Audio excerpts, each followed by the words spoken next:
Tô me sentindo no dentista, assim, na sala do dentista. Um pouco. Eu ia falar com ele também, Gerina, bem que você teve coragem. Acho que a gente pode começar então, João. Acho que. Tá. Bom, vamos lá, gente. Prazer enorme aí. Primeiro de tudo, obrigado a todos os participantes aí por terem aceito o convite para participar dessa live aí sobre Covid-19, né? Esse tema aí que está agora circundando a vida de todo mundo, né? De uma forma não muito sem pedir para passar, né? Tá meio positiva essa convivência com essa questão. Queria agradecer todo mundo aí pela participação, Michael, Aníbal, Carol, Laura, Rafael, pela participação aí hoje, né? Nesse webinar organizado por nós aqui do Tosini Freire, em conjunto com a MSW, uma iniciativa que a gente já vinha, né, Richard? Há muito tempo conversando. A Aníbal também participou de algumas discussões comigo sobre organizar um evento sobre Venture Capital quando a gente ainda não tinha essa história toda de pandemia, né, num cenário ainda de condições normais de temperatura e pressão, mas aí, enfim, isso aí serviu como uma boa motivação para a gente falar um pouquinho sobre o que a gente está vivendo, sobre perspectivas, potenciais investimentos, como cada um está lidando com essa situação. E eu acho que, enfim, um pouco para ter a impressão de todo mundo e também ver que a vida segue, né? Acho que todo mundo aqui, por mais difícil que seja esse contexto, todo mundo aí se mantém ocupado. Eu sei de todos aqui, a gente está entre amigos, sei que está todo mundo ainda bastante ocupado com assuntos aí das suas empresas do portfólio. A gente, como advogado, que é uma função, acaba sendo uma função essencial também, aí numa rotina de home office, né? Só para falar um pouquinho de mim, meu nome é João Buzin, sou um dos advogados do societário do Tosini Freire, sou sócio no Tosini já faz 8 anos quase, estou na casa já há 12. Enfim, sou hoje um dos sócios responsáveis pela nossa prática de investimentos alternativos, que cobre um range bastante abrangente, né, desde real estate, infraestrutura, private equity puro, venture capital, special sits, e a gente cobre desde a parte de fund formation, os M&As para a formação do portfólio, saídas e monitoramento das empresas durante a vida do portfólio, né, dos fundos, e as saídas e repagamento para cotistas, né. A gente também tem uma outra prática que é uma espécie de um spin-off desse nosso DNA de alternativos, que é a prática de inovação em startups, né? Que aí eu estou junto com a Marcela aí com um viés bastante grande de tecnologia da informação. A gente desenvolveu essa prática já faz, acho que cerca de 4 ou 5 anos, eu não sei precisamente. O Vitor também é uma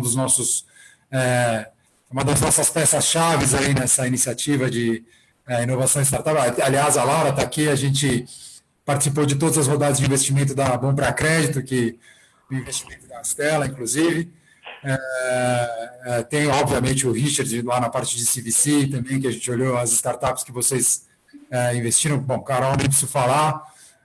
Também, Aníbal, só estamos aqui entre amigos, né? Enfim, e também só para falar um pouquinho do escritório, Tosini Freire é um escritório aí bastante conhecido, né, dentro desse universo de M&A, vamos dizer assim, que tem um DNA empresarial muito forte, com mais de 40 anos aí no mercado, uma das principais casas aí dentro do setor de prestação de serviços jurídicos. A gente é um escritório full service, com presença basicamente em todos os principais centros no Brasil, né? Tem Brasília, Rio de Janeiro, Porto Alegre, São Paulo. A gente tem 3 unidades, inclusive uma em Campinas para atender a indústria, e temos um escritório, vamos dizer assim, um one-man show em Nova York para estar próximo dos clientes, né? Somos hoje, acho que são 450 advogados, é isso, Mar? Enfim, depois você me ajuda, mas um escritório bem grande, full service. Inclusive acho que isso é um dos grandes diferenciais que a gente tem para essa prática nossa de alternativos, que a gente consegue atender os clientes dentro desse universo, inclusive as investidas em praticamente tudo que diz respeito ao universo de prática jurídica, vamos dizer assim. Então, vou passar a palavra para o Richard. Richard, está com você aí, meu amigo.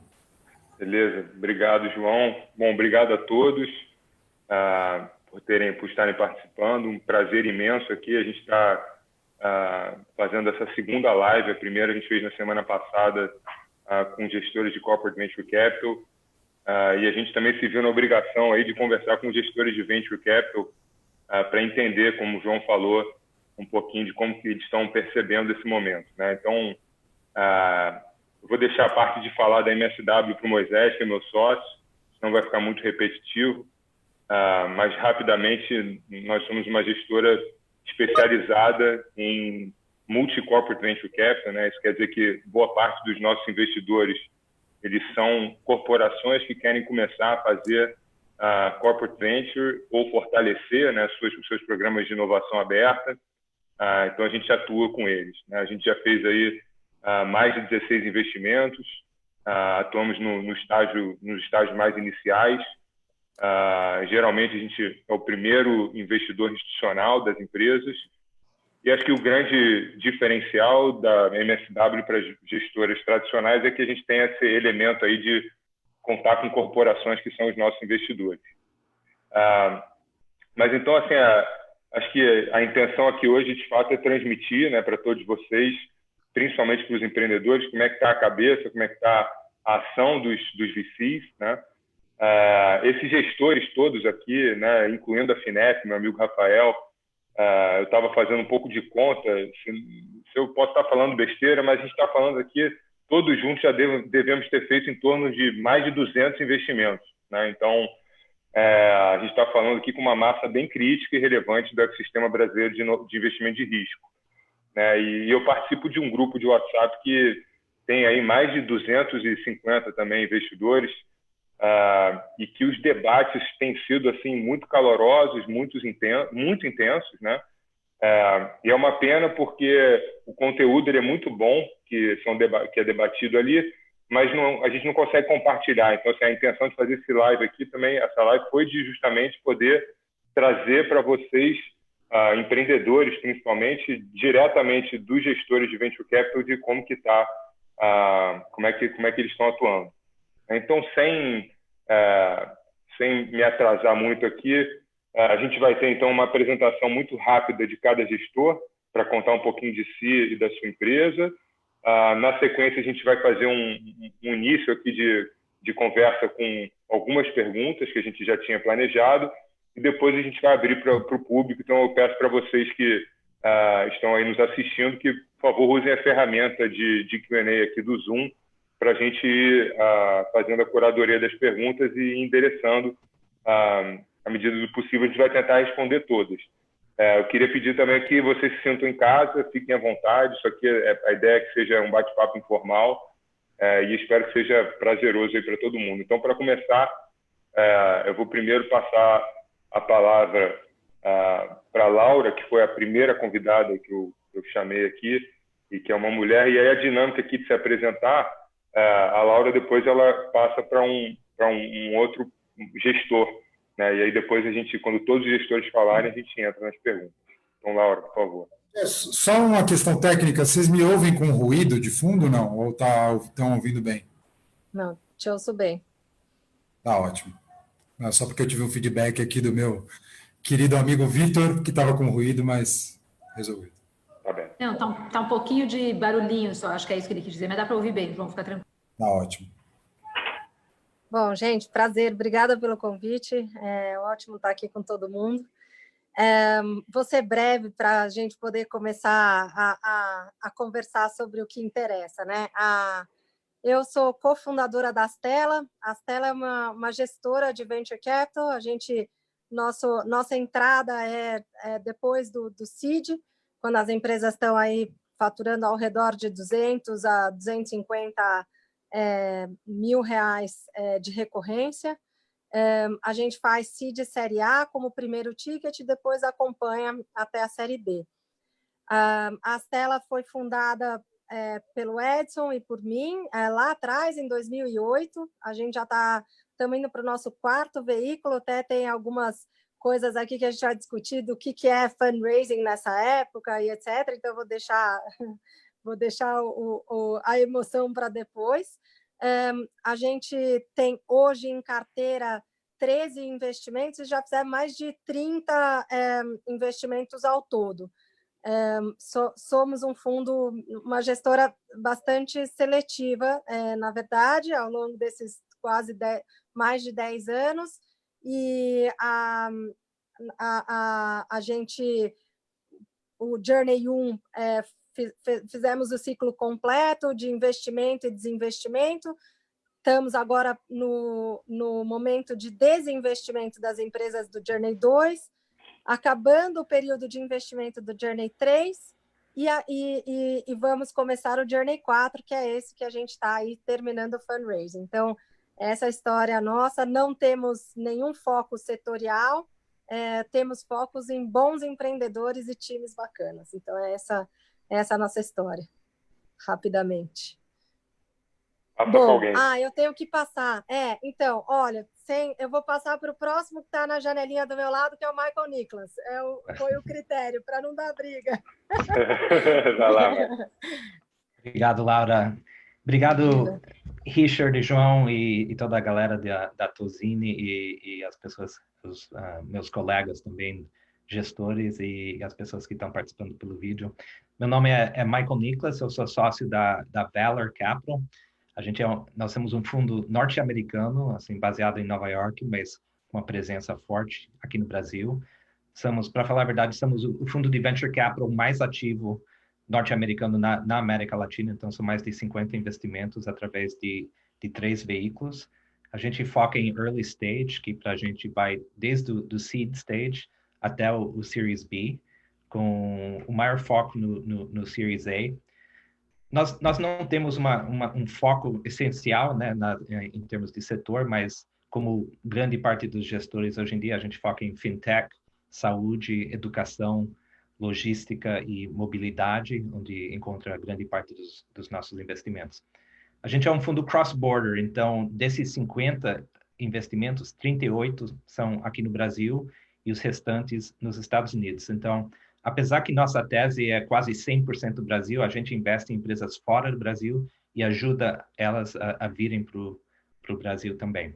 E só para dar alguns exemplos dentro do portfólio, talvez vocês conheçam a Gympass, a Stone, a Cargo X, a Descomplica, a Pipefy, Busser, são algumas das nossas empresas. Passa a bola aí, Michael. Ok.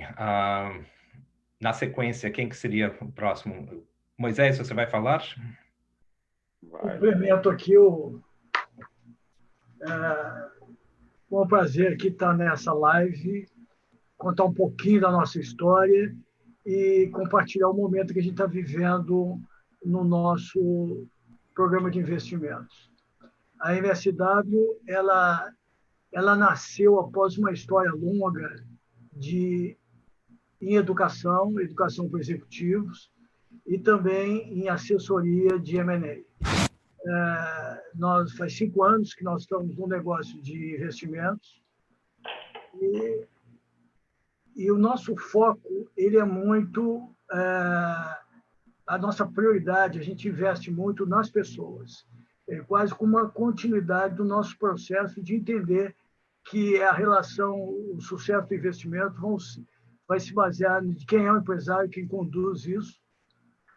Os negócios que a gente investe são todos em transformação digital, de modo que a gente está vivendo hoje, em todas as investidas, uma intensidade muito grande de mudanças e possibilidades, cada uma está percebendo isso.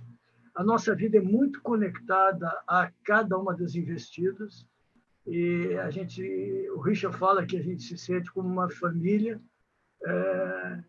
em que nós não somos investidores, nós somos sócios e amigos dos nossos empreendedores. Prazer estar aqui, vamos ver se a gente consegue compartilhar como é que é essa vida nesse mundo de coronavírus.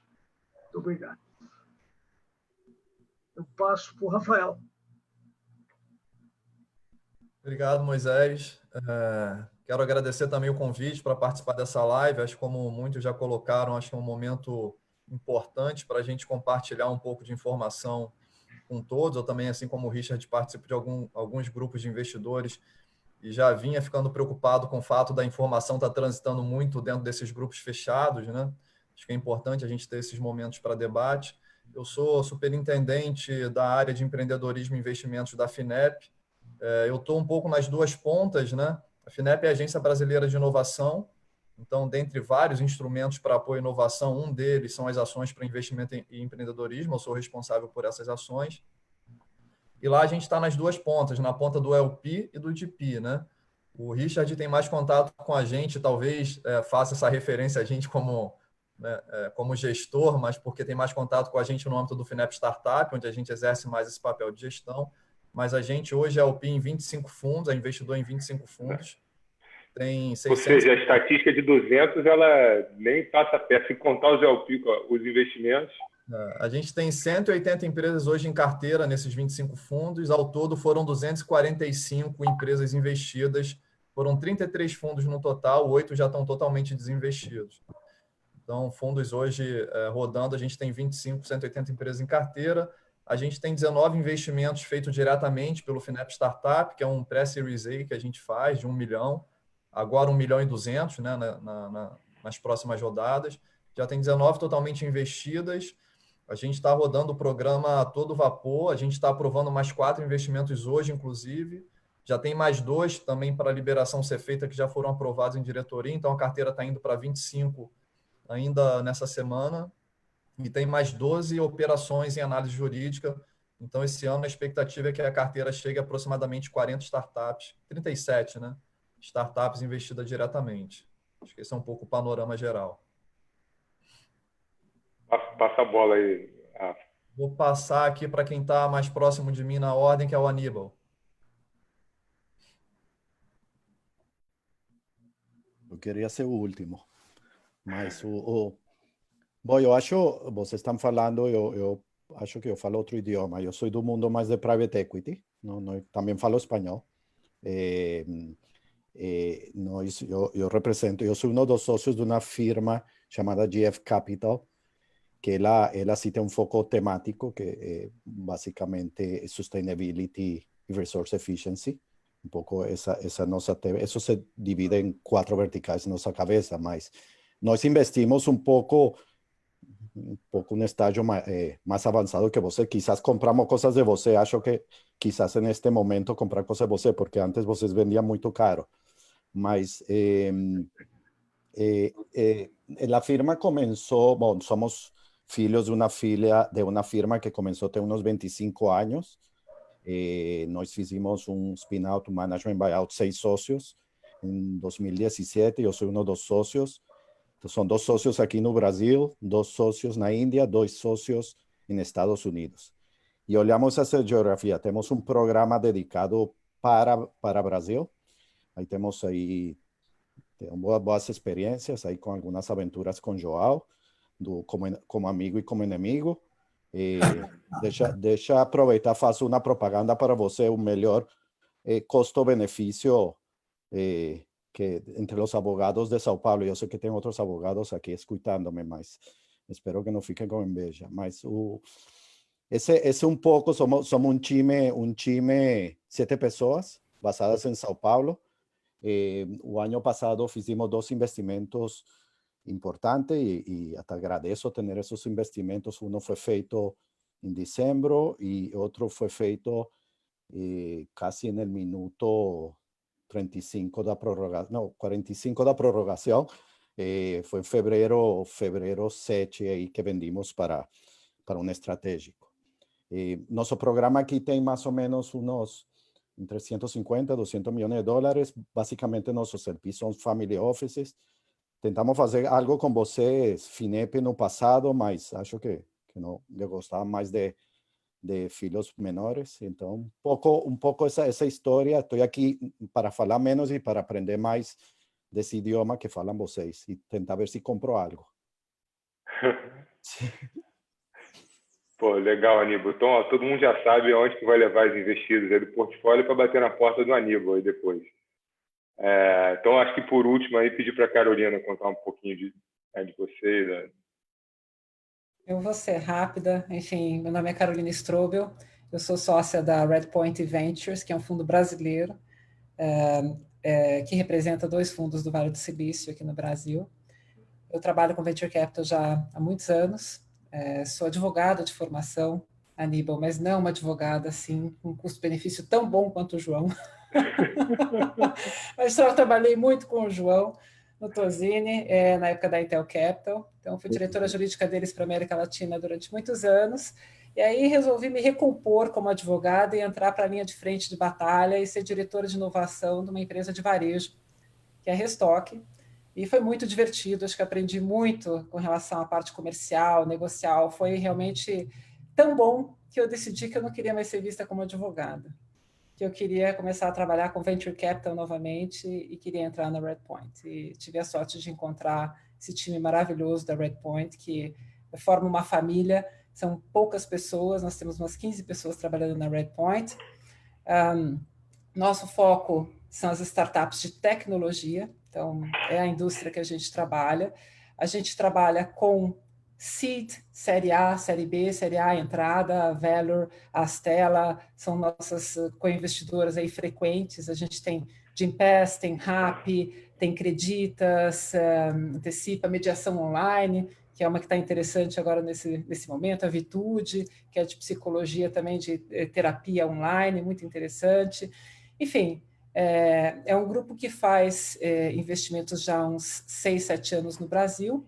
A gente, quando começou o Covid, já vou começar a dar a introdução aí do nosso assunto, a gente fica fisicamente lá no Cubo, e a gente decidiu fazer o lockdown. A gente ia fazer uma tentativa de lockdown na sexta-feira, mas a quinta-feira começou a ficar tão tensa que a gente decidiu fechar tudo, o Cubo também fechou na sequência, e a gente está entrando na 6ª semana de confinamento, já toda a equipe trabalhando de forma remota nesse momento.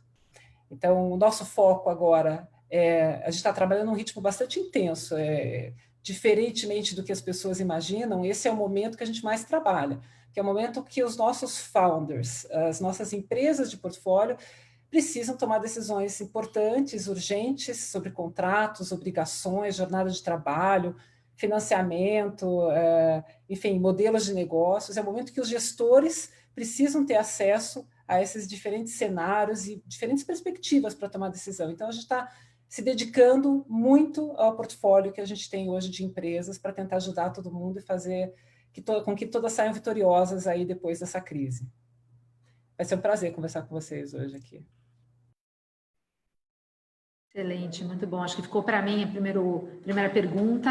Então, só me apresentar 2 segundos. Então, sou a Marcela, sou sócia do Tozini também, trabalho bastante com esse mundo digital, tanto sob o ponto de vista de M&A, né, de operação de M&A, quanto também sob o ponto de vista regulatório, até discussões sobre privacidade, etc. Então, eu e o João, a gente tem bastante sinergia, a gente trabalha juntos em várias coisas, com vários clientes. Então, a ideia de eu estar aqui também é ajudar aí um pouco a causar mais discussão. E aí, acho que um ponto que é interessante, que a gente está sentindo agora, e a gente já passou por isso com alguns clientes, tanto em operação como em outros, em contratos de maneira geral, e a gente queria saber aí de vocês, como é que está sendo realizar a transação, né? Quer dizer, a gente não parou, está todo mundo em casa, mas está todo mundo trabalhando, está todo mundo tentando manter o negócio, e não só o negócio que já está, né, não só o que já existe, aí não só as investidas, mas quanto, imagino, outras oportunidades. Então, queria que a Laura contasse, né, e depois o Moisés também, me falasse um pouco assim, como é que está sendo? Vocês estão conseguindo fechar? Vocês estão usando assinatura eletrônica? Estão usando o DocuSign? Como é que vocês estão fazendo? A gente no Brasil tem essa coisa muito de olho no olho, né, de falar que precisa ter reunião presencial, as pessoas gostam de se ver, de conversar. Queria entender se vocês sentiram que isso mudou, né, se isso vai mudar. E como é que vocês... O que vocês já passaram? Acho que seria legal vocês contarem talvez algum caso, se tiverem alguma coisa interessante. Sem falar em publicar o documento, né? Que é importante também no Brasil. Você começa, Laura? Posso começar. Bom, a gente, obviamente, discutiu esse assunto de como é que se faz um deal sem sem fazer uma due diligence ou um deep dive presencial nas empresas, né? E por total coincidência, a gente vinha falando com um empreendedor que não era de São Paulo e estávamos super empolgados com o investimento quando veio a quarentena e eu não pude mais, eu ia passar 2 dias com eles no Rio para conhecer o time, para fazer o deep dive. E foi então que a gente parou para pensar o que a gente faria. E a pergunta é, dá para levar adiante? Dá, a gente está levando adiante. O que a gente tem feito e o que a gente pensa em fazer nestes casos, aí obviamente vai depender de quanto tempo a quarentena demorar, espero que não muito, mas contar com um volume maior de referências e de referências fortes em relação a esse empreendedor. Então, por exemplo, neste caso especificamente, um dos anjos deles um investidor nosso que nos apresentou e mentorou esse empreendedor, conhece o cara há muito tempo, então nós ficamos confortáveis em, nesse caso, fazer o que a gente chama de deep dive remotamente.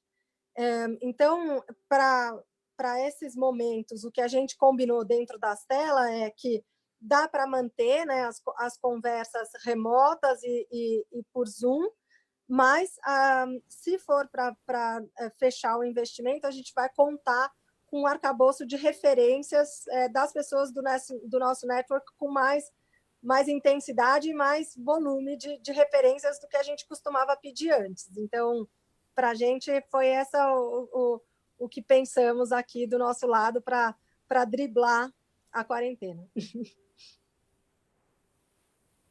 Bom, Marcela, nós sempre gostamos muito do olho no olho, a conversa, e a gente aprende muito. A gente, talvez, nós tenhamos assim desenvolvido uma sensibilidade muito grande nesse diálogo com o empreendedor, até porque nós entendemos que o empreendedor é que vai fazer toda a diferença, mas esse aperto de mão, a gente tem que entrar um pouquinho no símbolo dele, né? No que é esse aperto de mão. Ele é um alinhamento de valores, de sintonia e de propósito. E a gente entende que pode fazer esse alinhamento, sim. Eu tenho refletido bastante sobre isso, estou sendo provocado sobre isso. A gente pode fazer isso à distância. E como a Laura disse, vai ser preciso muito mais detalhe, muito mais preparação prévia, muito mais referência. Eu acho que nós vamos crescer no processo de decisão de investimento, porque o diálogo vai precisar, essa sensibilidade que o ao vivo traz, você vai ter que trazer para o processo, e o nosso processo vai ficar mais forte e melhor. A decisão de investimento, ela é feita de forma impessoal no mundo há muito tempo, e provavelmente a maior parte dos investimentos são impessoais mesmo. Né? No nosso negócio, onde a gente investe nas pessoas, nós vamos precisar aprimorar esse jeito de conversar à distância. Nós mesmos aqui juntos agora, conversando, a gente se aproxima tanto, parece que a gente já se conhece um tempão. Então, eu estou me sentindo muito bem nesse avanço à distância. E nós vamos em frente dessa maneira, o tempo que precisar.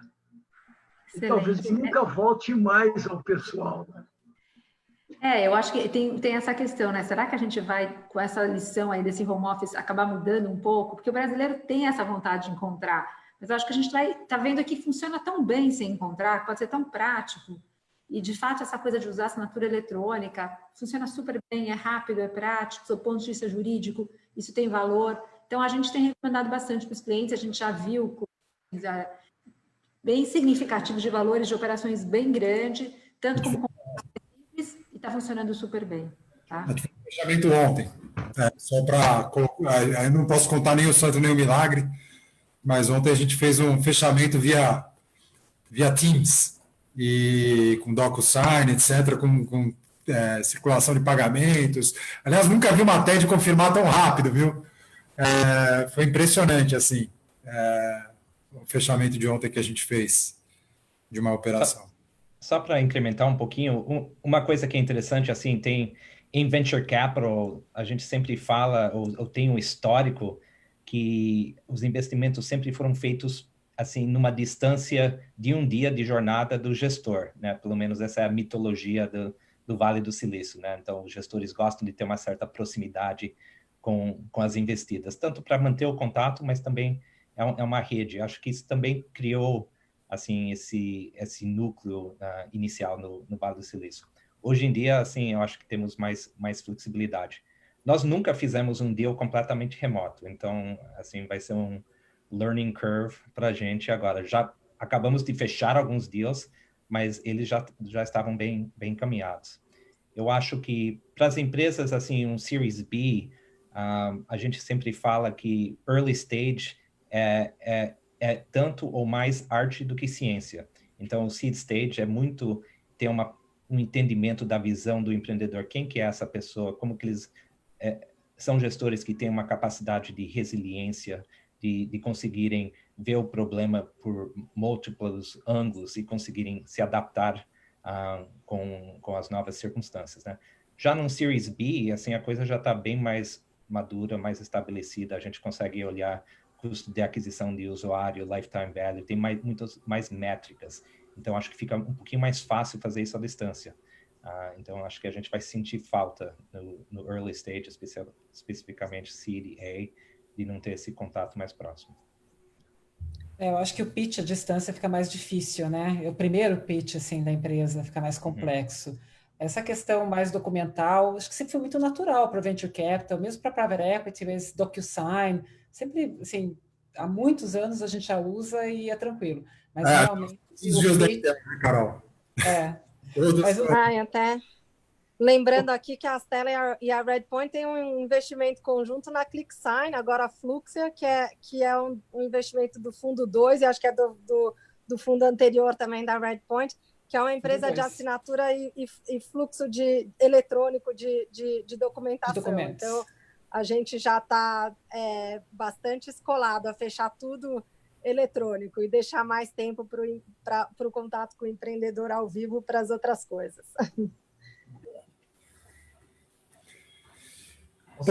Rapidamente também falar um pouco, 2 minutos aqui da experiência de governo, né, em relação a essas questões. Acho que isso já foi bastante dito, né? O coronavírus foi responsável pela transformação digital de todo mundo, inclusive do governo. A FINEP entrou em home office no período de 1 semana e funcionando plenamente. A gente tem conseguido assinar os contratos, enfim, tudo digitalmente. Mas eu, apesar de concordar com o Moisés que o processo de relacionamento vai mudar, vai ficar mais virtual, eu ainda acredito que o ser humano é um bicho relacional, né? E nesse processo de investimento mais early stage, eu acho que o contato ainda é importante. O nosso processo de investimento, por ser um processo público, ele segue um rito, né? O Richard conhece um pouco esse rito. Nas primeiras etapas, né, como foi dito, a gente avalia documento, então a gente vem seguindo normalmente. Mas a etapa presencial que a gente vai fazer agora para avaliar 75 startups, a gente está prorrogando por 30 dias, pelo menos, porque é a fase que a gente precisa de olho no olho, onde tem um debate, uma discussão com o empreendedor, e na sequência a gente tem faz uma due diligence, né? Visita a empresa, conhece as instalações, avalia a capacidade de desenvolvimento, de execução. Essas etapas a gente ainda acha difícil avançar digitalmente, mas a gente já está estudando alternativas para o caso de, eventualmente, essa quarentena se prolongar, a gente fazer isso de maneira remota, tá? Eu acho que hoje existem mecanismos para isso, e provavelmente no futuro próximo vai ficar mais fácil ainda com tecnologias de realidade virtual, aumentada, mista, onde vai ser cada vez mais fácil avaliar as soluções, testar, né, fazer tudo isso à distância. É bom saber, então vocês também usariam, se for necessário. Você prefere, obviamente, ter o contato, mas em algum momento, se tiver que usar, você vai usar. Se tiver que usar, a de gente toda vai maneira, por 30 dias e pretende não prorrogar mais. Se me permite opinar, eu acho que está implícito no que estamos falando. Eu acho que este proceso de de digitalizar nossos processos, de falar, de ter reuniões, de assinar. Graças a Deus que vai mudar. Eu estou 100% que esta é uma parte, vamos dizer, positiva de que estamos fazendo. Todo mundo percebeu que é mais eficiente, todo mundo percebeu que até você consegue fazer muito mais coisas com relações já estabelecidas. Não? É difícil fazer estas coisas com relações não estabelecidas, e aí é onde fica um pouco, e aí é onde eu acho que esta parte digital vai ter que estar misturada com alguns checkpoints no meio, de onde uno vai ter que mesmo na originação, eu não vejo uma maneira de fazer um investimento se não está reunido, não uma vez, várias vezes, com o potencial sócio. É impossível, não consigo ver isso. Mas este processo vai ajudar, e comento hoje que aqui um de meus colegas me mandou uma nota só para que uma de nossas empresas hoje assinou um M&A através de ClickSign. Nunca tinha escutado, mas eles fizeram seu M&A, mas já era uma relação estabelecida, já uma conversa que havia. Se não sei se poderia ter feito isso, mas é um pouco minha visão. Eu acho que isto chegou para ficar, este tema, porque virou até mais eficiente e todo mundo percebeu. Tem colegas que estão falando hasta devolver o escritório por temas de custos, então, porque virou um pouco mais eficiente no mundo. Sim, coisas positivas. João me falou que não falei coisas muito positivas, mas alguma coisa positiva, João? Não, então, Aníbal, a única coisa que eu vejo, assim, aliás, vocês estão falando muito da perspectiva de fazer o investimento, né? Como é que fica o closing? Champanhe, etc., o contato para celebrar depois que vocês fecham uma transação, né? Isso que...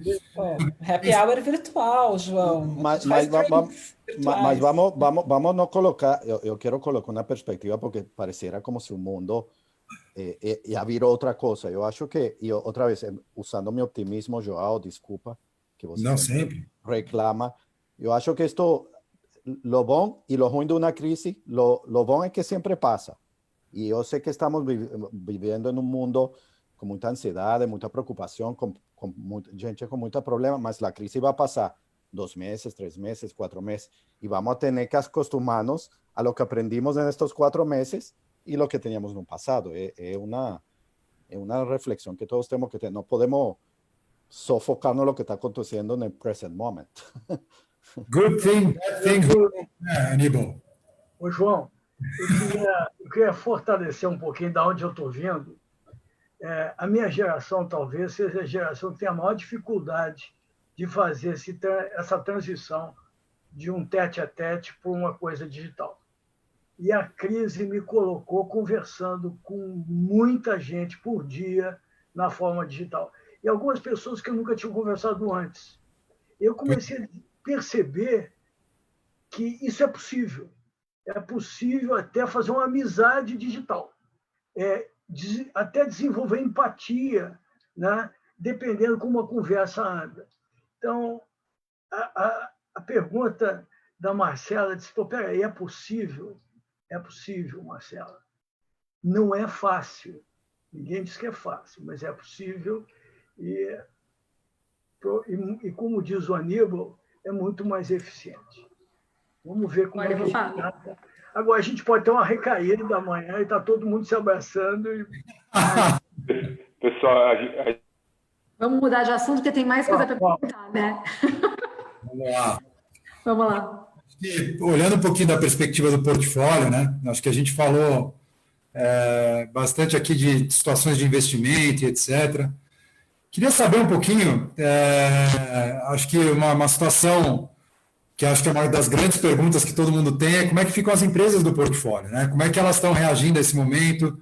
Quais são as recomendações que são passadas para os empreendedores? Acho que a Aníbal tem uma mensagem sempre muito otimista, né? Eu acho que toda a crise traz a sua beleza, vamos dizer assim, né? Seu crescimento. Mas eu queria ouvir um pouquinho de vocês aí, acho que começando pela Carol, como é que vocês têm lidado com questões aí, inclusive rotineiras, de empresas do portfólio de vocês? Bom, nosso portfólio, de maneira geral, está bem preparado. A gente está falando de um portfólio baseado em tecnologia, que nesse momento é a solução para muitos dos problemas que a gente está enfrentando. Então, a gente tem um portfólio baseado em tecnologia, que sofreu menos do que o portfólio, as empresas offline, né? A gente tem mais empresas online, mas cada empresa tem uma situação específica para lidar. Então, existe um aumento de demanda para algumas, e a gente não sabe se essa demanda vai ser nesse momento, se ela vai continuar e que tipo de decisão essa empresa vai tomar. Existe redução de demanda para outras, pivotagem de modelos de negócios, enfim. Cada empresa vai lidar com uma situação diferente e urgente, e que precisa levar em conta cenários diferentes. Então, a primeira conversa que a gente teve com as empresas de portfólio foi falar, olha, haja rápido, mas cuide da sua segurança, cuide da sua saúde, vamos pensar em home office, social distancing. Esse foi o primeiro talking point que a gente teve com as nossas empresas de portfólio. É lógico que, então, eu acho que desse talking point, o que a gente pode falar assim de cara foi tome as decisões rapidamente, bem embasadas, mas rapidamente, e a gente não sabe quanto tempo tudo isso vai durar. Depois, a gente começou a entrar num nível muito mais financeiro e econômico da empresa, né? Então, começamos com um outro talking point de business e análise de riscos. Então, o que acontece se vocês pararem de crescer? O que acontece se diminuir essa velocidade? O que acontece se parar quase tudo? Se o seu revenue for zero no mês que vem? O que a gente vai fazer? Porque eu acho que o papel que o gestor tem nesse momento é trazer esses cenários, essas diferentes perspectivas para essas empresas e dar suporte para que elas analisem qual é o melhor caminho para cada uma delas. Então, desde repense os contratos que você está negociando, repense as obrigações. Lembre-se que a gente está no meio de uma crise e que o que a gente considerava ok no passado, talvez agora seja diferente. Então, trazer tudo isso para eles, esse novo normal, mesmo dentro da crise, vamos dar suporte para vocês tomarem as melhores decisões. Repensa ritmo de contratação, considera assim, o impacto na cadeia de fornecedores, considere que essa crise pode demorar 3 meses, 6 meses, 12, 18, 24, cuida do seu caixa, como é que você vai cuidar desse caixa? Então, sempre nesse sentido de salvaguardar a empresa, porque a empresa tem essa função social de salvaguardar também os empregados, as pessoas que estão lá dentro, né? Então, a gente tem se posicionado muito no sentido de cumprir esse papel de facilitar, incentivar essa análise imediata dos diferentes cenários, para que elas não só sobrevivam, mas realmente saiam vencedoras disso tudo. Elas têm uma oportunidade no meio, várias delas têm oportunidades no meio dessa crise, e a gente quer utilizar essas oportunidades. Então, esse tem sido o nosso posicionamento. Muito bom, muito bom. Acho que é interessante, inclusive, desse foro, que acho que até por uma certa coincidência, né, por mais que a gente esteja falando aqui de Venture Capital, acho que tem um elemento um pouco de impacto, mas eu acho interessante isso da sua fala, cara. Eu acho que tem um elemento muito forte de outros valores além do valor de, vamos dizer assim, de retorno financeiro para o fundo, que eu acho isso muito bacana da indústria de Venture Capital como um todo. Michael, eu queria ouvir um pouquinho de você também, vou deixar você por último, tá, Aníbal, dessa vez, mas eu também queria ouvir você. Michael, eu também queria ouvir um pouquinho o que vocês têm, como têm sido as interações de vocês com os empreendedores, com as empresas do portfólio. Eu sei que vocês têm alguns investimentos até um pouco mais maduros e até um pouco na linha do que a Carol falou, até um pouco crisis resilient, vamos dizer assim, mas eu queria ouvir. Não, muito bem. Nossa, a gente tem visto os dois extremos, empresas que estão crescendo nesse ambiente e outras empresas que estão completamente paradas, né? Então, o primeiro conselho que a gente fez com as empresas ninguém sabe exatamente quanto tempo isso vai durar, qual vai ser o impacto disso. Então, vamos trabalhar via cenários, né? Começando com faturamento. Se você tiver uma queda de faturamento de 25%, 50%, 75% ou 100% nos próximos 3, 6, 12 meses, como que isso impacta? Quais são os planos? Quais são as contingências? Então, a gente começa por aí. A gente tem uma das coisas que é um benefício que eu entendo os outros gestores vão concordar, é de ter um portfólio, de poder compartilhar as informações entre o portfólio. Então, a gente tem um WhatsApp para os CMOs, para os CTOs, para os CPOs. Então, a gente gosta de incentivar uma conversa, porque todos estão vivendo isso ao mesmo tempo. Então, essa troca de informações que a gente incentiva e que ajuda tem sido bastante importante. A gente também incentiva que as empresas fazem uma arbitragem geográfica, olhando para a China, para a Europa, para os Estados Unidos, que estão passando isso já com um pouquinho mais de antecedência, para ver o que tem sido o impacto, quais setores, como os setores estão reagindo, etc. Então, tem bastante learning que pode ser feito nesse sentido. Outro conselho que a gente dá é de ficar muito próximo dos usuários, dos clientes, né? Conversando com os clientes constantemente e entendendo quais são os novos desafios que eles estão tendo, como que eles estão lidando com isso, como que isso impacta o uso da ferramenta ou do produto ou do serviço. E também a gente encoraja muito, assim, é um momento de muita incerteza, então, olhando para dentro, para os empregados, todo mundo está hiper preocupado, né? Se vocês leem as notícias com o aumento de desemprego, todo mundo preocupado que eles vão ser os próximos. Então, a gente encoraja muita transparência com os empregados, falando, olha, assim, estamos nesse momento aqui, faturamento está começando a subir, cair, o que for, se chegar em algum momento, vamos ter que tomar decisões, mas tendo uma transparência, eu acho que a empresa toda se sente participativa no momento que está acontecendo. Muito bom, muito bom. E Aníbal?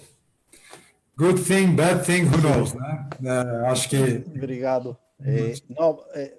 Voy a deixar deixar de ser tan optimista. O momento é bastante difícil, o sea, não nos podemos esconder. Tem una percepción de riesgo probablemente extrema de todos los jugadores. Entonces, poco sistema económico que nós temos jogado casi toda nuestra vida, él asume que uno presta dinero o da funding basado en ciertas premisas, incluyendo top line. Y lo que está aconteciendo es que muchas empresas no tienen top line. Y entonces comienza a crear una incerteza entre los jugadores de yo no estoy funding, no estoy dívida y un poco, yo acho que esto es un común denominador. Todo el mundo aquí está protegiendo las variables más claras. Entonces, aquí todos vamos a proteger cash y después vemos un poco, vamos a proteger los primeros 2-3 kilómetros y después vemos y vamos viendo la maratona un poco do lado, más preciso los 2-3 kilómetros ahí. Un poco mi gestora é um portfólio company meu. Então, também um pouco eu me coloco no lado com quem eu sou sócio. Então, vamos dizer, se começo a analisar, tem 3 tipos, provavelmente, de emoções. Uma emoção de preocupação, que uno nunca sabe as variáveis.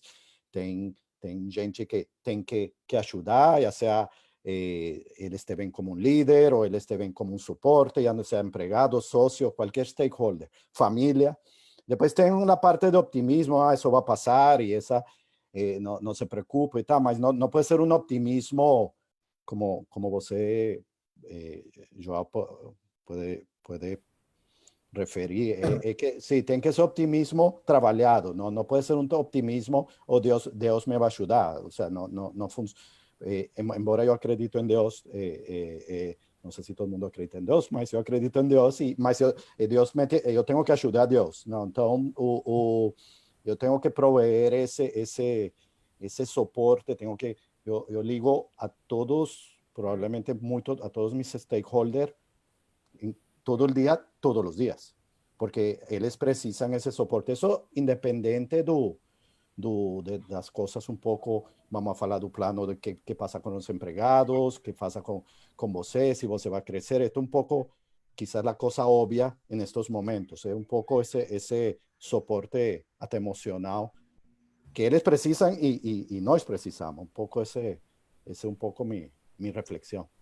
Acho que é você utilizar as ferramentas, né, Aníbal, que você tem. É o otimismo, você saber como lidar dentro de uma situação de crise como essa, né? Você não é simplesmente, acho que você fez uma analogia muito boa num artigo que você escreveu, não é você ter os teus pais, aquela ingenuidade de achar que teus pais vão construir a casa para você, mas você saber que você tem as ferramentas para poder construir a tua casa na árvore. Basicamente é isso. Eu acho que é bem interessante essa mensagem, Aníbal. É um caution optimistic. Vamos pegar aqui um pouquinho agora a visão do Rafael também, que vem do mundo de governo. Então, queria aproveitar, Rafael, e entender um pouco contigo como é que a FINEP, né, está enxergando essa crise nesse momento, essa situação atual.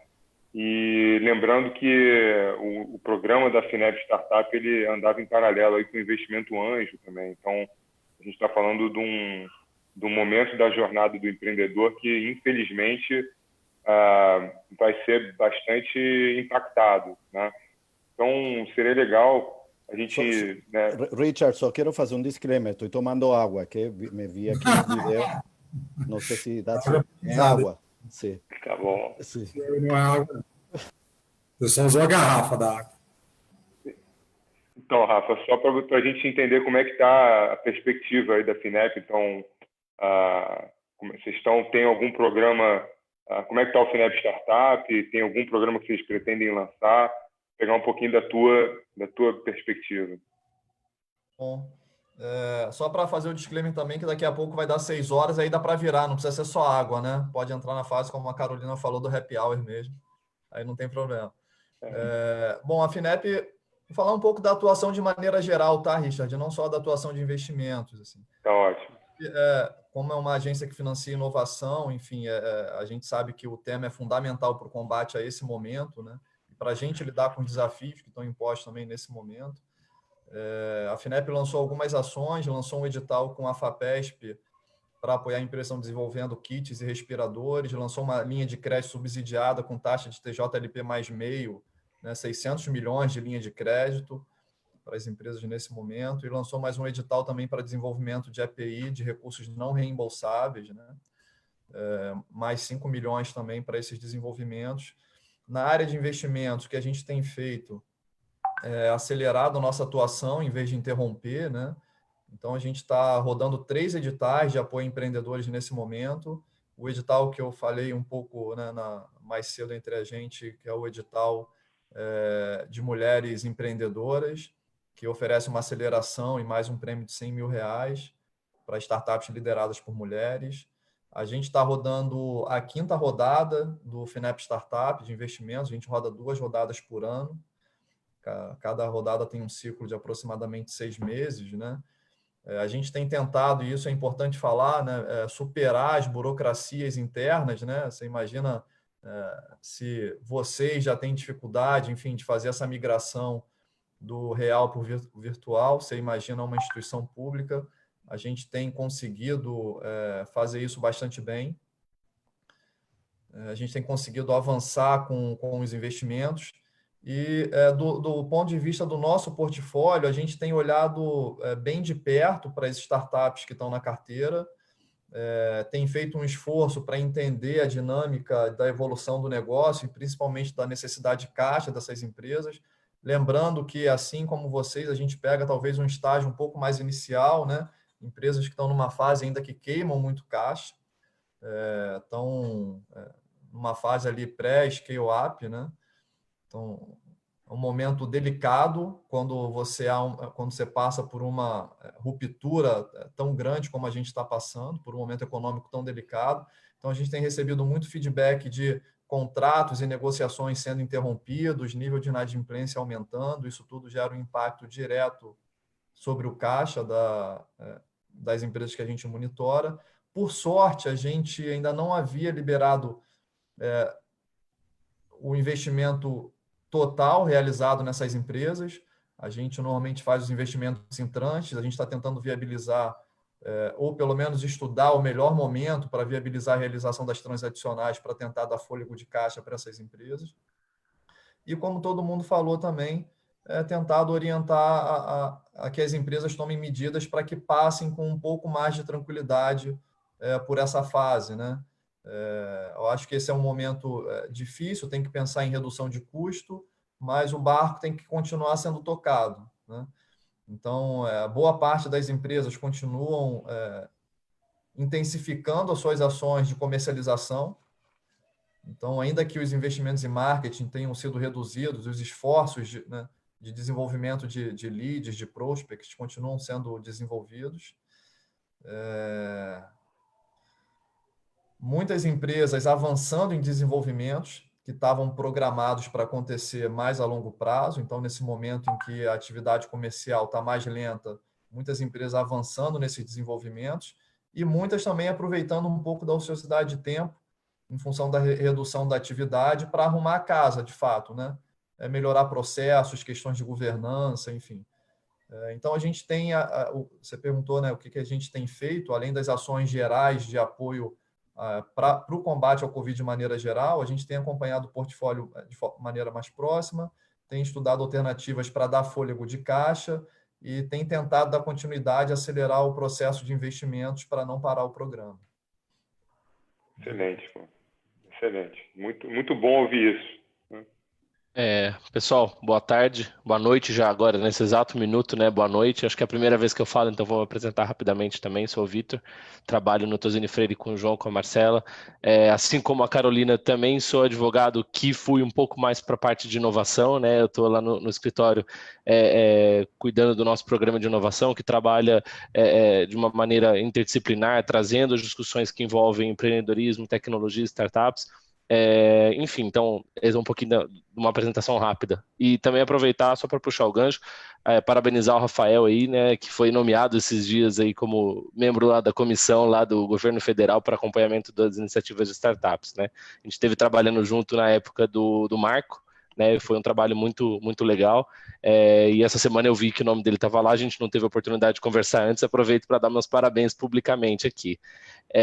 Então, rapidamente, a minha pergunta vai para a Laura e para a Carolina, né?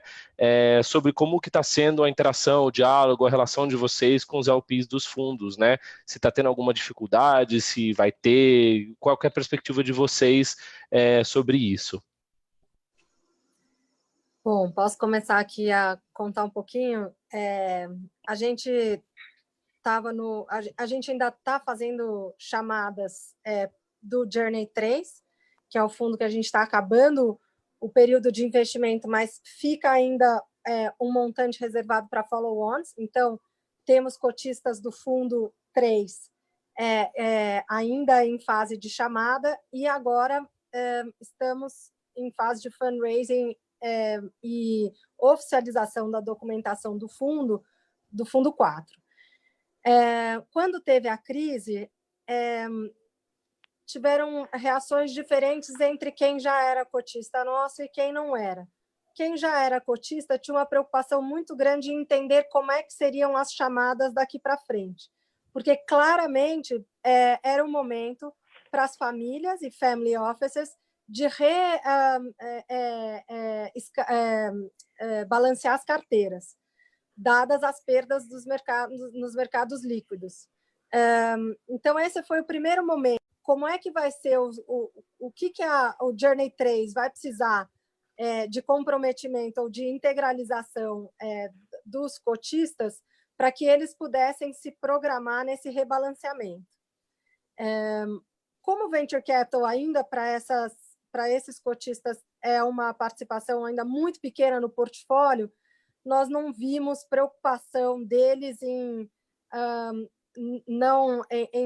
cancelar algum tipo de comprometimento que eles já tinham feito, nada. Então, com o fundo que já existia, tinha essa preocupação só de entender como é que seriam as chamadas dali para frente. Com o fundo 4,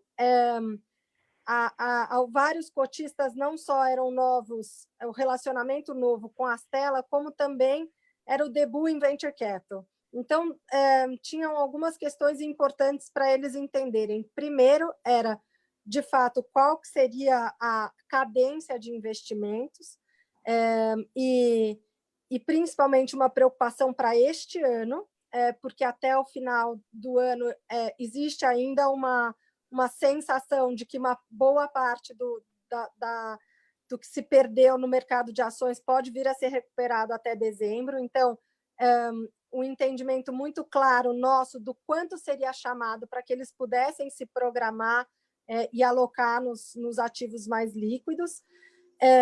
E para aqueles que ainda venture capital não é óbvio e trivial, a gente precisou sim reforçar a dinâmica de chamadas e justamente reforçar o fato de que a pessoa se compromete hoje com um montante que vai ser chamado e integralizado ao longo de 5 anos.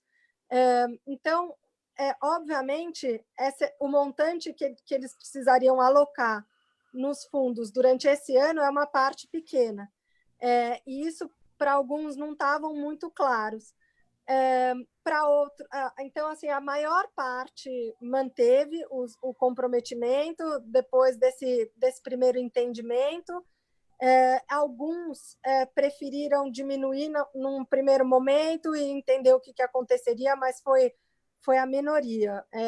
E, de novo, também porque ainda a alocação em venture capital é muito pequena para essas famílias em geral, então o peso disso ainda para o montante todo é praticamente irrelevante. Então, a gente ainda tem aí um trabalho grande para fazer no Brasil de extensão dessa banda de venture capital entre as famílias, e eu acho que o momento agora, passando, obviamente, a fase aguda da crise, é super interessante, porque é uma diversificação bacana na carteira em termos de volatilidade, em termos de oportunidade que se cria ao longo de um período longo. Então, eu acho que tem aí uma conversas muito interessantes sendo continuadas. Então, a gente continua otimista e animado. Vamos ver.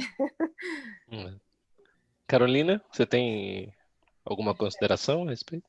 Eu acho que no nosso lado a gente tem mais investidores profissionais. Eles estão, de certa forma, mais acostumados com esse tipo de crise, com o venture capital, de forma geral, com esse tipo de crise, né? Então, eles têm um processo já bem organizado, que eles requisitam informações específicas sobre o que o fundo está fazendo, o que o fundo está analisando imediatamente com relação ao portfólio, que é cash flow. Então, basicamente, é uma análise de cash flow metódica, de KPIs metódica que a gente faz, repassa para alguns LPs que estão mais preocupados, né? E fica tomando, eles ficam, na verdade, checando se nós estamos tomando todos os cuidados para manter as reservas num nível adequado para defender determinadas posições, né? Então, as reservas que a gente tem já no nosso fundo, e que a gente tenha dry powder para aproveitar as oportunidades, porque tem esse outro lado da crise também, que eu acho que a gente vai tocar um pouquinho, mas tem muita chance aparecendo por aí. Obrigado, Carolina. Aproveitando, assim, olhando para o setor, para vários setores, ontem a gente teve uma oportunidade de conversar com a BO2O num webinar sobre o PL 1179, né, que em breve vai ser disponibilizado no público, a gente divulga nas nossas redes, e ali a gente percebeu que as situações mais inóspitas têm acontecido nos setores, inclusive, que são vistos como os mais bem-sucedidos na crise, né? Então, delivery, por exemplo, que todo mundo acredita que está voando, eles estão com bastante dificuldade técnica, justamente por conta do aumento repentino da demanda, né? E ao mesmo tempo as dificuldades operacionais e jurídicas que vem aparecendo sobre isso. Isso me inspira, inclusive, a tentar puxar uma pergunta aqui, né? Eu acho que o João talvez pode contar se ele tem alguma situação específica que aconteceu em relação à crise, que um investimento que estava num contexto antes da pandemia e depois que veio a pandemia teve que ser renegociado, só para tentar puxar o gancho ali sobre esse tema. Então, Vitor, acho que essa sua pergunta é bem interessante, né? Porque eu acho que ela também acaba levando a uma conclusão que eu acho que a gente vai ter uma classe de ativos necessariamente no Brasil que ainda vai ficar mais ativa. Acho que até teve recentemente uma captação recorde de recursos para essa classe específica, que é situações especiais, né? E a gente já vinha, já de algum tempo, tem um viés até dentro do que a gente tem de clientes do escritório, especialmente dentro desse universo de venture capital, se sempre lida com situações especiais. Mas eu acho que nesse momento, inclusive, a gente vem enfrentando algumas situações para alguns clientes que estavam vamos dizer, num spike, né, de ascendência, investindo, fazendo add-ons, isso tanto no universo de venture capital, quanto inclusive das próprias investidas, né, fazendo add-ons, empresas que apresentavam uma recorrência interessante ou resultados interessantes, e que agora, inclusive, a gente tem, nesse momento, a gente está discutindo algumas situações de dívida conversível e que a gente está tendo que reperfilar por quebra de covenants não financeiros, vamos dizer assim, né? Então, a gente está tendo que discutir pacote de garantias, tem uma série de discussões que a gente está caminhando aí com alguns clientes. É óbvio que, assim, até um viés um pouco menos positivo, mas que eu acho que ele tem ele é uma realidade, né? Que eu acho que é essa coisa de você saber lidar com ferramentas dentro de special situations, né? A gente ainda não encontrou nenhuma situação, vamos dizer, de empresas que queiram entrar em RJ ou alguma coisa assim, mas a gente está, enfim, lidando com algumas situações limítrofes na carteira de fundos que são nossos clientes, né, de ter que reperfilar a dívida, ter que pegar garantias pessoais, às vezes, de alguns empreendedores, dependendo do estágio do investimento. Inclusive, a gente tem lidado com situações de investidores em situações especiais, né, que são especificamente voltados para esse universo. Mais de uma vez, a gente já tem atendido demandas nesse sentido. Acho que é um momento muito oportuno e agora acho que isso está sendo mais ativado, vamos dizer assim, né, e eu acho que é muito complementar ao que a gente acaba tendo no Venture Capital, porque acho que as pessoas tendem a olhar o Special Situations como uma coisa com viés negativo, né, mas eu acho que tem uma ajuda aí de reperfilamento, tem um impacto importante, inclusive dentro da indústria de alternativos, esses tipos de produtos, né. Então, interessante essa sua pergunta, Vitor. Acho que, inclusive, ela não estava nem dentro do nosso script, mas a gente tem feito bastante coisa aí dentro de situações especiais, alguns investimentos, inclusive, que a gente chegou a assinar e que entraram numa situação de ter que renegociar, reperfilar, e a gente está vendo isso de uma forma até um pouco recorrente. Eu peço desculpa aí por ter quebrado o protocolo. Desculpa, Richard. A próxima pergunta a ser sua, mas eu precisava puxar o gancho aí. Nada, pô. Painel de todos. Então, eu vou puxando aqui o assunto um pouquinho para o que a gente viveu, né, na última live. A gente aprendeu com os gestores de Corporate Venture Capital que eles pretendem fazer mais cheques, porém cheques menores, né, para esse ano. Essa é a intenção deles, né? Então, eu queria ver um pouquinho da valor aí do Michael e da Carolina da Redpoint, se isso é válido também para eles, né? Se eles vão... A ideia é fazer... o cheque se mantém e no mesmo volume, enfim, se puder dar um pouquinho de norte para a gente em relação a isso, seria bacana. Pode começar a Carolina. Obrigada. Eu acho que cada caso é um caso. Eu acho que tem oportunidades que vão surgir e a gente tem que estar com dry powder suficiente para entrar. Eu não acho que a gente está focando em cheques específicos, mas a gente continua focando nos princípios que nortearam todos os outros investimentos que a gente teve no fundo. São as pessoas, o time e a oportunidade, quer dizer, o modelo de negócios que eles estão pretendendo tocar. É nisso que a gente sempre foca. O escrutínio fica, acho que naturalmente maior nesse momento, o valuation, de maneira geral, sofre, a gente não sabe o que vai ser pós-Covid, mas nesse momento o valuation das empresas sofre bastante, então o cheque pode diminuir, mas não necessariamente por uma decisão de ser um seed ou uma série A. Acho também que o pós-Covid vai ser muito focado nas empresas, nas startups que conseguiram vencer essa fase, é isso que nos mostra, pelo menos o que a gente tem hoje na China, são essas as startups que estão levantando os maiores cheques, ainda com valuation baixo, os investidores de venture capital estão aproveitando essa baixa de valuation para pegar as empresas que foram muito bem, com times muito bons, modelos que funcionaram durante a crise, e fazendo isso exponenciar e fazendo o growth dela, né, de série B para frente. Então, eu acho que a gente vai continuar a agir dessa mesma maneira. Posso perguntar, desculpa, vou romper o protocolo. Carolina, quanto o range de desconto pré e pós? Números redondos, eu sei, mas só para ter ideia, porque obviamente os valuations sofreram. Só para... Sim. É difícil dizer, né? E sofreram em alguns casos. Você veja, a Amazon nunca teve tão bem na vida, né? O maior valor das ações da Amazon está sendo agora, cresceu 5% nos últimos 3, 4 dias. Então, é um range que depende da onde essa empresa está e como ela está. Mas a gente tem visto coisa de já 5%, 10% de valuation já baixar.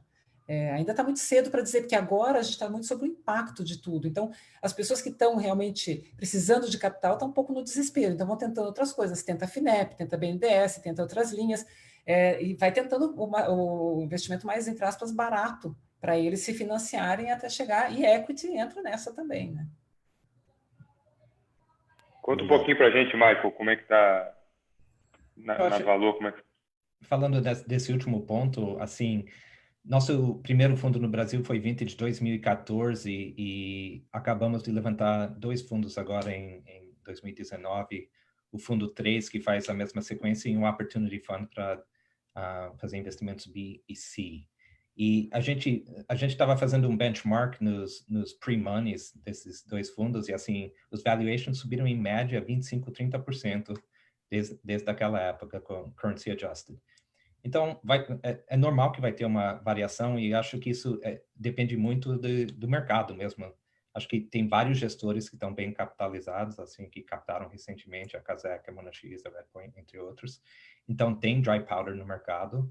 Mas eu acho que, assim, vai ter um limite também do fator importante, que é a banda da equipe. Assim, não são equipes enormes, né? E todo mundo está olhando para o portfólio, fazendo esse exercício de sobrevivência, né, agora. Então, isso vai demandar bastante banda nos próximos 3, 6, 9 meses. Mas está todo mundo olhando o deals também. A gente sabe, porque a gente conversa com os outros gestores. A gente tem muitos co-investimentos junto com a Redpoint, com a Monax, entre outros. Gostaríamos de ter mais com a Estela também. E a gente sabe que esses gestores estão de olho e olhando oportunidades. Nosso primeiro fundo, de 2014, o deploy foi feito em 3 anos, de 14 a 17, que foi um período extremamente difícil para o mercado brasileiro, né? Acho que, me corrija, mas a recessão mais profunda na história do Brasil, né? E as empresas desses vintage são sensacionais. Então, tem um certo, como se diz, uncoupling ou não coupling entre as startups e o momento macro, né?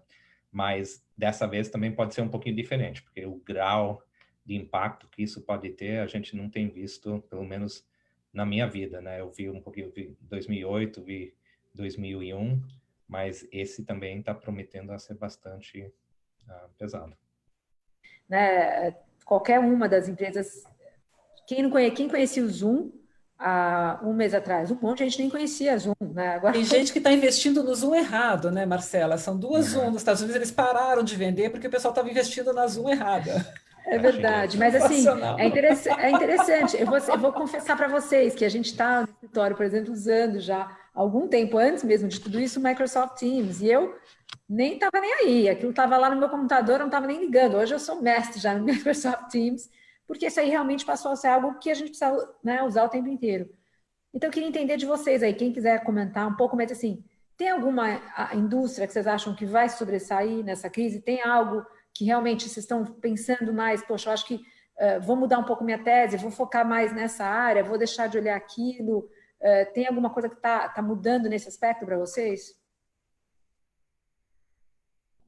Posso falar um pouco o que a gente está olhando? A gente não tem o olhar específico para uma tese de investimento ou para outro, para um setor ou para outro, não muda a nossa tese, porque a gente não tem tese setorial.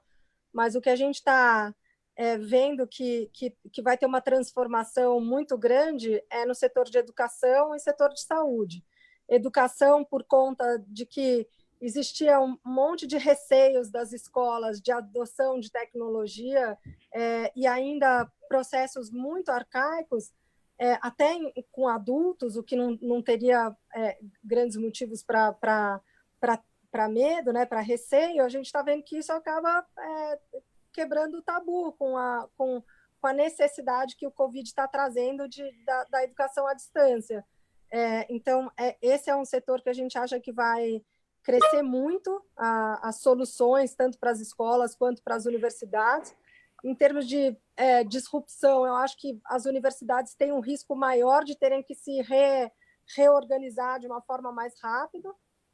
Então, estamos olhando para isso. E o que a gente acha que vai acontecer em saúde são alternativas para monitoramento da população, para que os governos e as operadoras de saúde, agentes de saúde, tenham uma visibilidade maior do que está acontecendo com as populações. Então, a gente acha que vão vir soluções neste caminho que podem ser muito interessantes para o indivíduo, para quem quiser estar se monitorando e entendendo o que está acontecendo. A bancária é uma herança grande aí da criatividade, né? Então, queria saber assim, se vocês têm algum exemplo de alguma investida que nessa situação toda está fazendo do limão uma limonada. E dessa vez eu vou dar aqui a palavra primeiro para o meu amigo Aníbal, que da última vez deixei ele por último. Então eu vou fazer a pergunta para ele em primeiro aqui. Bom, nós estamos muito orgulhosos de um sócio, o fundador da Luminai. O Luminai é uma empresa que se dedica a proveer eficiência de energia através de soluções de luminárias e de LED.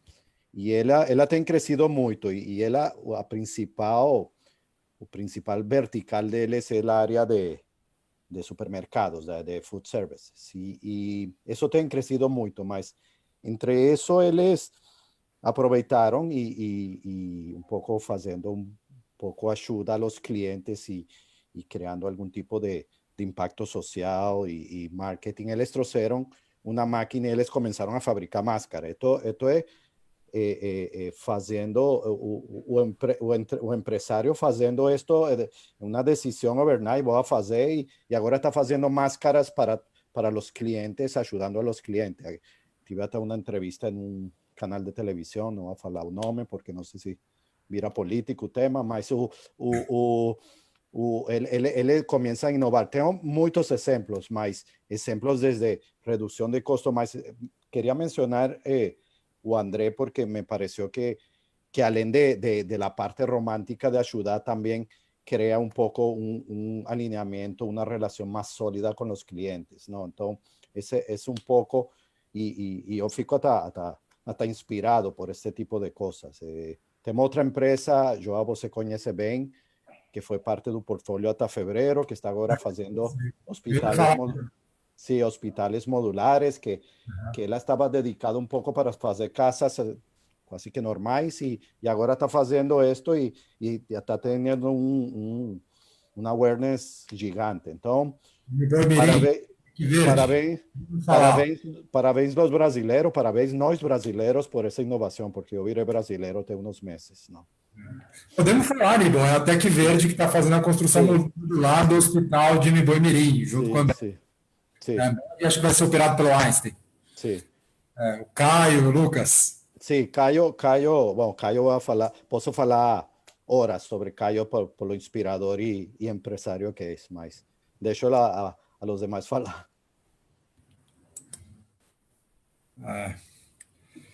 Então vamos lá, gente. Acho que queria ouvir um pouquinho também dessa questão do limão uma limonada. Eu queria ouvir você também, Moisés. O que vocês têm visto? Enfim, o que vocês têm olhado dentro do portfólio de vocês, que vocês estão conseguindo tirar? O João, é impressionante o seguinte. Quando os primeiros movimentos da carteira, de cada uma das investidas, foi, como já foi falado aí, cuidar da sobrevivência. Então, olhar a questão do caixa, quanto tempo eles conseguem viver com o que já tem ali. Todas as nossas startups estavam em momento de captação, isso foi meio interrompido. Então, essa coisa, vamos dizer, imediata foi cuidar disso. Algumas estão crescendo muito, como eu comentei, a Avo e a Yalo, mas as demais estão sofrendo e fizeram os ajustes. E aí aconteceu um negócio fantástico, E eu queria fazer uma homenagem a esses empresários, porque é aí que você descobre que você investiu certo. Eles estão acostumados com a crise, eles já nasceram em crise. Aliás, startups, ela nasce numa crise. O cara vai trazendo uma ideia que ninguém acredita, ele vai recebendo os nãos até que ele... Então, assim, nós estávamos com o time certo e eles se voltaram para dentro de si. Então, já foi falado aqui, correram para perto do cliente, as startups se reduziram de tamanho, mas foram correndo para frente do cliente, correram mais próximo um com o outro para de alguma forma, fortalecer o propósito, e correram para perto dos fornecedores.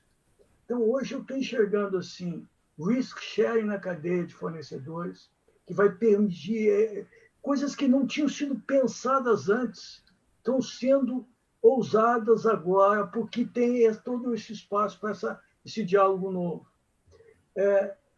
Descoberta de demandas de clientes, porque quando o cara está naquele drive de crescer, crescer, crescer, e tem sempre pensando quem vai financiar meu crescimento, nesse momento ninguém vai financiar o seu crescimento, é você mesmo. Então ele volta para perto do cliente, descobre coisas que ele poderia estar fazendo.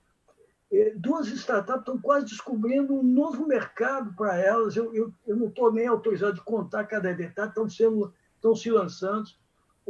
Nós temos uma startup que ela é meios de pagamento para oficinas. Então, toda essa cadeia de oficinas, eles estão descobrindo um outro lugar muito maior do que eles estavam antes, porque eles foram lá de novo, rever o roadmap. Então, assim, são times, nossos times são de 10 a 20 pessoas. Eles estão muito mais próximos dos seus clientes, muito mais fortes, e não estão parando de inovar. O que a gente conversa hoje, amanhã eu ligo para eles, já tem uma outra ideia, uma outra coisa está acontecendo. E startup é o seguinte, as ideias não ficam flutuando, elas vão para a rua. Então, é isso que está acontecendo. Isso está me dando uma alegria, eu acho que nós vamos ter uma carteira muito mais forte daqui a pouquinho, né? Depois dessa crise. Com certeza, com certeza. E eu acho que eu queria ouvir um pouquinho da perspectiva do Rafael, inclusive até pela posição até de fundo, o papel que a FINEP exerce nisso tudo. Eu acho que vocês devem ter bastante contato com isso, com essas situações de criatividade, limão virando uma limonada, enfim. João, eu vou pedir licença, eu tinha outro compromisso. Eu vou escutar a Rafael e depois falo tchau. Obrigado a todos e obrigado a toda a audiência. Eu só vou escutar e falo tchau. Vai fazer falta, Aníbal, mas tudo bem. Obrigado. Obrigado. Bom, João, como você mesmo disse na introdução da pergunta, eu acho que o brasileiro já está habituado a fazer de um limão uma limonada no seu dia a dia, né? Falando um pouco especificamente do que a gente tem na carteira, a gente tem a sorte de ter na carteira um fundo específico para a saúde hoje. Então, tem algumas empresas indo muito bem em função desse momento especificamente, algumas empresas que desenvolvem respiradores, como a LifeMed, a MagnaMed. A MagnaMed fechou um contrato recentemente com o governo, isso saiu no jornal, né, para entregar mais de 6 mil respiradores. Então, se preparar para entregar um volume como esse não é algo trivial. A Timpel também, que desenvolve tomógrafo, enfim, é um custo 10 vezes menor do que os tomógrafos convencionais, também tem saído bem, vendido inclusive para alguns países fora do Brasil. Mas a gente sabe que essa não é a realidade da maior parte das empresas, algumas vêm sofrendo muito. Eu poderia, como o Moisés falou aqui, citar vários casos, né? No geral, está todo mundo tendo dificuldade de caixa, reduzindo custos. Eu tenho visto um movimento muito interessante das startups tentarem garantir a permanência do emprego das pessoas e dar essa tranquilidade para os seus funcionários, né? Em alguns casos, infelizmente, com redução de carga horária e reajuste salário, mas na maior parte dos casos tentando manter integralmente, criando, como foi dito aqui anteriormente, esse compromisso de transparência com a equipe, né, para dar tranquilidade na realização do trabalho. E tem alguns casos interessantes, assim, de empresas que estão, de alguma forma, tentando reagir e criar um vínculo diferente com os seus clientes nesse momento. Um exemplo que eu poderia dar é de uma startup chamada Nanoscooping, que é uma startup que desenvolve ativos nanoencapsulados para tratamento dermatológico de de animais. E, em função desse período, teve uma queda muito grande no número de pedidos, enfim. E ela está direcionando o esforço de desenvolvimento para um ativo desinfectante nanoencapsulado, que tem uma duração mais longa, né? Então permite que os ambientes fiquem desinfectados durante mais tempo, que é fundamental nesse momento. E o que eu achei bacana também foi que essa startup ela estabeleceu um vínculo de comunicação diferente com o seu cliente. Então, ela passou a usar uma estratégia de comunicação muito mais voltada para preparar os seus clientes para lidarem com esse momento, né? Passando informação sobre questões importantes de prevenção, enviando até fórmulas de ativos que podem ser manipulados, enfim, com alguns produtos que os clientes eventualmente tenham em casa para se prevenir. Então, é a adaptação, né, a uma nova realidade para criar um vínculo também mais próximo, uma relação diferente com os clientes. A gente tem uma startup que está sofrendo muito, que desenvolve uma solução de cidades inteligentes. A gente sabe como que os governos voltaram o foco completamente, né, para a questão do combate ao coronavírus. Então, os contratos que estavam em andamento praticamente pararam. Também está direcionando a plataforma para ajudar os governos a monitorarem a evolução do Covid. Então, acho que tem alguns casos, a gente poderia aqui, enfim, falar vários outros, mas eu acho que é muito isso, né? Assim, nesse segmento, principalmente startups de tecnologia, os empreendedores estão muito habituados a lidarem com essa necessidade de, vou usar o termo aqui que o startupeiro gosta, né, de pivotagem, de mudança, de se adaptarem a uma realidade que se impõe. E isso eu estou vendo que tem acontecido de maneira bastante rápida e incisiva. Ótimo. Gente, como a gente ainda tem um público aí que está resiliente na nossa live, 84 pessoas aí pelo menos, eu vou aproveitar para fugir um pouquinho de novo do protocolo e perguntar para o Vitor, que é nosso gestor de inovação aí dentro do escritório, como que a gente está lidando com essas questões sobre inovação dentro do escritório, inclusive. Eu acho que isso é interessante de ouvir também. Obrigado, João. Obrigado aí pela pergunta. Acho que curioso, né? O Rafael falou da pivotagem, né? Quem está à frente de iniciativas de inovação muitas vezes é associado como aquela pessoa que está, o Moisés falou isso, né? Acostumado com a crise, né? E pensar em como você prosperar em diferentes cenários. Então, conversando inclusive com alguns colegas meus em empresas que trabalham nas áreas de inovação, a gente compartilhava um pouco ali de um pensamento de que é o seguinte: primeiro, é um pouco peculiar para nós essa crise, porque não é uma crise em que a gente tem que pensar em novos negócios, mas sim como garantir a sobrevivência da organização num momento difícil, né? Então, não é que é diferente, ela é peculiar, né? Não é aquilo de vou pensar como que eu ganho dinheiro, até porque isso poderia ser confundido com oportunismo e não como oportunidade, né? Então, uma oportunidade para entrar no modo survive.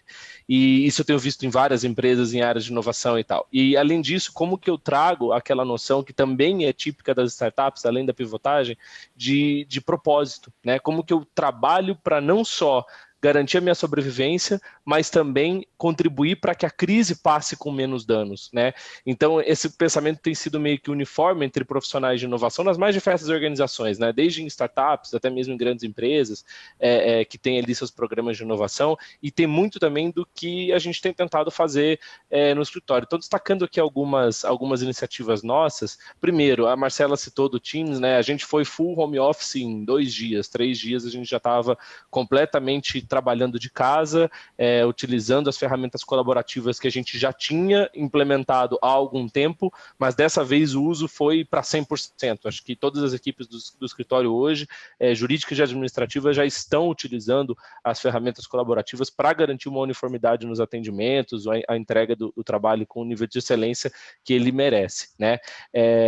E além disso, como a gente mantém alguns projetos que às vezes eram vistos como impossíveis de serem feitos remotamente. Então, um pilar importante do nosso programa de inovação são as iniciativas culturais, né, de mudança de cultura, né? E um dos eventos mais relevantes que a gente tem nesse aspecto são os Smart Talks, que a gente chama, que é escolher um tema relacionado à tecnologia, chamar todo mundo para tomar refrigerante, comer pizza até de noite e discutir esses temas, né? E aí mostrar que o direito está interagindo com a tecnologia não só nas áreas específicas específicas de tecnologia, mas sim em todas as áreas. E isso era feito presencial, claro, a pizza a gente não tem como substituir, mas com as ferramentas de colaboração, a gente já levou isso para o meio virtual. E a adesão tem sido incrível. A gente costumava ter de 50 a 60 pessoas dentro das discussões presenciais. Hoje a gente já teve uma sala com mais de 200, né?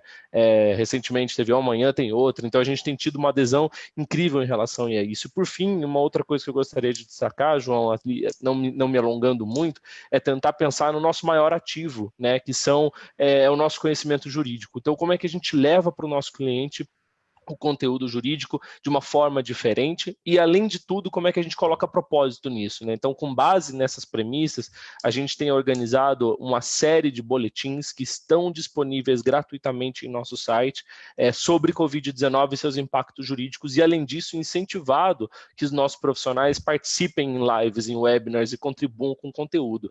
Então, esses dois pilares, o vídeo, né, e o conteúdo jurídico escrito, que eles têm crescido bastante nos últimos dias, está disponível no nosso site, todo dia tem profissionais do escritório em lives, em webinars, acho que hoje ou ontem a gente anunciou uma série de lives específicas sobre Covid-19, com as mais variadas áreas do direito, enfim. Então, garantir que o nosso cliente saia satisfeito, que a gente consiga manter a excelência que nos fez o que somos hoje e, além de tudo, pensar em como que a gente, enquanto escritório de advocacia, pode contribuir para que a crise passe melhor. E ali proporcionando conteúdo, dando informação, a gente estuda as leis, os PLs, as MPs, que são infinitas, que saem todos os dias, e publica essas informações para o público, está lá gratuito em nosso site, enfim. Então, pensar em novas formas que não necessariamente envolvem tecnologia, né? Não é a hora, talvez, de pensar nas ferramentas de automação. Sim, eficiência está lá, né? A gente não abandonou os projetos de automação que a gente tinha e tal, mas é outro momento agora, né? Então tem sido um momento bem interessante para trabalhar com inovação, João. Obrigado pela pergunta e pela oportunidade de contar um pouquinho do que a gente tem feito. A gente está quase, já bateu aqui, estourou o limite, mas eu queria fazer uma última pergunta. Ainda tem uma audiência aí de 76 pessoas, que a gente não pode deixar de tocar nesse assunto, né? Que assim, tinha alguma negociação com o term sheet que estava andando, em diligência que foi interrompida ou teve que fazer uma grande mudança, né? E aí a continuidade dessa pergunta é como é que ficam os valuations, né? Isso todo empreendedor quer saber, a gente já tocou um pouco nisso, mas eu vi que a Laura escreveu um artigo bacana sobre isso recentemente, então pedir para a Laura contar um pouquinho e depois do Michael também. Então, deixa eu falar um pouquinho. O artigo ele fala em detalhes, né? Como é que a gente lida com essa questão de que venture capital precisa de indicadores de valores passados para a gente precificar as empresas, porque e muito corroborando com o que o Michael fala, que tem muito de arte em venture capital, de entender o time e as perspectivas daquele conjunto de pessoas em relação à missão de que eles se prestam a fazer, né? Às vezes é praticamente impossível você colocar o resultado esperado dessas empresas como um fluxo de caixa, trazer para valor presente e achar que aquilo é um valor, porque é um risco e uma variância nas hipóteses de projeções muito grandes. Então, tem até o Damodaran fala muito sobre isso, que venture capital é pricing e não valuing. E como é que a gente lida com isso? Então, o artigo fala, né, que a gente, de fato, parte de uma base, de uma mediana histórica de valuation. Essa mediana a gente pondera com momentos otimistas e pessimistas, quando dá, né, para extirpar momentos de bolha ou momentos de crise, para entender como que seria uma mediana em momentos menos influenciados. E com isso, a gente agrega valores, critérios nossos, que são critérios de eficiência de capital, como é que aquela empresa pensa em gastar aquele dinheiro que está sendo proposto na rodada, né? Qual que vai ser a eficiência disso, eficiência de mão de obra, margem bruta e os KPIs tradicionais, que é CAC, LTV e tal, e que a gente vai ponderando em função dessa mediana histórica. Então, é a forma com que a gente traz um pouquinho dos nossos critérios e um pouquinho de valor intrínseco do ativo em função dessa forma de precificação de venture capital, que não dá muito para fugir dela. Então, é um pouco a nossa mecânica, a nossa metodologia. O artigo está no Medium, ele explica direitinho como é que a gente faz isso. No momento, a gente, agora que a gente estava vivendo imediatamente antes da crise, a gente já vinha se questionando de valuations elevados, né? A gente vinha vendo que os valuations que estavam sendo praticados nos últimos 3, 6 meses eram em média 30% acima da mediana histórica. Então, a gente já tinha essa perspectiva e já estava tentando fazer os ajustes para não incorrer no erro. Então, corroborando um pouco com a pergunta, a gente não tirou nenhum term sheet da mesa por conta disso. Estávamos justamente num nível de negociações que a gente achou que era possível manter e que tinha uma racionalidade envolvida. E, então, mantivemos. Assim, a gente não faz muitos investimentos por trimestre ou por safra. Estamos falando aqui de um investimento que a gente levou adiante e que apareceu no meio da crise. Então, não fizemos nada radical com o deal. Mantivemos e estamos tocando aí. Legal. Conta um pouquinho, Michael, como é que é a visão de vocês disso? Olha, grande parte dos nossos investimentos são mais early stage, né? CDA, e a gente está olhando um retorno de 10 vezes plus, né? Então, a situação macro, se a gente crê na tese, e geralmente quando elas são mais estágios iniciais, elas estão no MVP, eles não estão num go-to-market pesado, então tem um tempo onde eles conseguem se adequar à realidade do mercado. Então, acho que eu concordo com a Laura que assim, a gente tem visto assim uma escalada nos valuations, porque é engraçado, porque quando o empreendedor dá umas dicas, né, de onde eles querem precificar a rodada, eles sempre trazem a rodada mais absurda que eles conseguem encontrar como referência. Não, esse é o novo padrão agora, né? 100 vezes ARR de 3 anos para frente, alguma coisa assim. Então, a gente vai ver o que eles vão trazer de referência. Imagino que ninguém vai trazer um down round como referência para a gente. Mas a gente continua acreditando no mercado. A gente não mexeu. Tínhamos 4 term sheets, estamos dando para frente com todas elas. Acho que incrementamos uma tranche em uma delas e em uma a gente fez um ajuste de câmbio. Porque todo o roadmap e o use of proceeds era em reais. Então, a gente manteve aquilo, mas acabou diminuindo um pouquinho porque a gente investe de dólar. Mas, fora isso, foi bola para frente. Legal. Alguém quer adicionar alguma coisa nessa pergunta? Então, acho que a gente está caminhou para o final já. Acho que boa parte das perguntas já foram endereçadas aqui. Então, acho que fazer um agradecimento a todos mais uma vez por ter colocado de pé essa live junto com a gente, o pessoal do Tozini, e agradecer principalmente aos nossos participantes, os gestores que estão aí na linha de frente, o Michael, a Laura, Moisés, meu sócio, Carolina, o Rafael, que é um guerreiro, que carrega aí essa bandeira da inovação na FINEP. Bom, acho que ficamos aí com uma perspectiva positiva, né? Acho que a mensagem aqui de todos os gestores é que a vida continua, o Covid vai mudar muita coisa, mas o desejo de investir, na verdade, vai aumentar, né? Então, os desafios são grandes para todos, mas todo mundo que está aqui está vendo algo de positivo.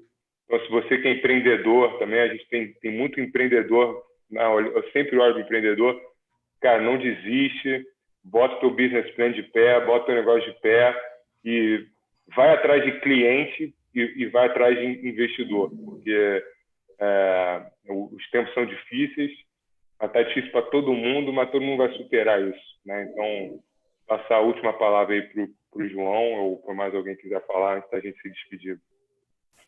Na verdade, eu vou passar a palavra para a Marcela. Eu gostaria que a Marcela falasse algo. Eu falei muito aqui hoje, então... Estou acostumada, João, você é muita garela. Só, né? Pois é, mas preciso mudar isso daí.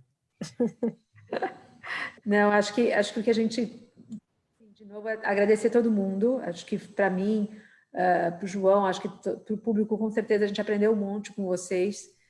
Legal ver que a gente ainda tem muita coisa para fazer. Acho que a gente tem aí sempre tem um certo pessimismo, mas ao mesmo tempo é bom a gente manter um otimismo, porque assim, o que vai adiantar, né, ser pessimista? O que vai adiantar a gente pensar que essa crise vai acabar com as coisas? A gente tem que pensar que tem um caminho.